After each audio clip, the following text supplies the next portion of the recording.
इस विरोध प्रदर्शन के दौरान सोनम वांगचुक सर की मृत्यु भी हो सकती है, लेकिन भरे मन से ही सही मुझे यह बात क्यों कहनी पड़ रही है, क्योंकि वे प्रदर्शन तब तक रोकेंगे नहीं जब तक इस्तीफा इन सत्ताधीशों का हो नहीं जाता। और यह व्यक्ति इतना बेशरम है कि इस्तीफा देगा नहीं, ना ही इसके मंत्रिमंडल का कोई आदमी इस्तीफा देगा।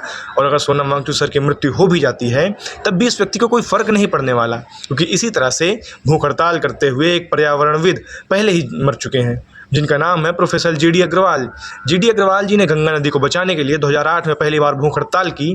तब के प्रधानमंत्री मनमोहन सिंह जी थे, जो कि जी डी अग्रवाल की बातों को सुनते हुए उन पर ध्यान दिया और गंगा नदी के लिए एक एक्सपर्ट कमेटी नियुक्त की, जिसके समाधान के लिए इन्होंने लगातार काम किए और गंगा को नेशनल रिवर घोषित किया। 2013 तक उन्होंने 4 बार भूख हड़ताल की। हर बार सरकार उनकी बातें सुनती थी, यानी सरकार नहीं चाहती थी कि इतना बड़ा पर्यावरणविद मर जाए। उनकी भूख हड़ताल बार बार सरकार तोड़ देती थी। फिर आता है साल 2018, वे गंगा के संरक्षण के लिए प्रधानमंत्री कार्यालय को 3 बार चिट्ठी लिखते हैं, जिसका कोई जवाब नहीं आता।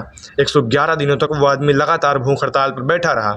इस आदमी ने उनकी कोई बात नहीं सुनी और ऐसे में प्रोफेसर जी डी अग्रवाल जी की मृत्यु हो जाती है। वो बाकायदा चेतावनी दे चुके थे कि मेरी मृत्यु हो सकती है, लेकिन इस व्यक्ति को कोई फ़र्क नहीं पड़ता।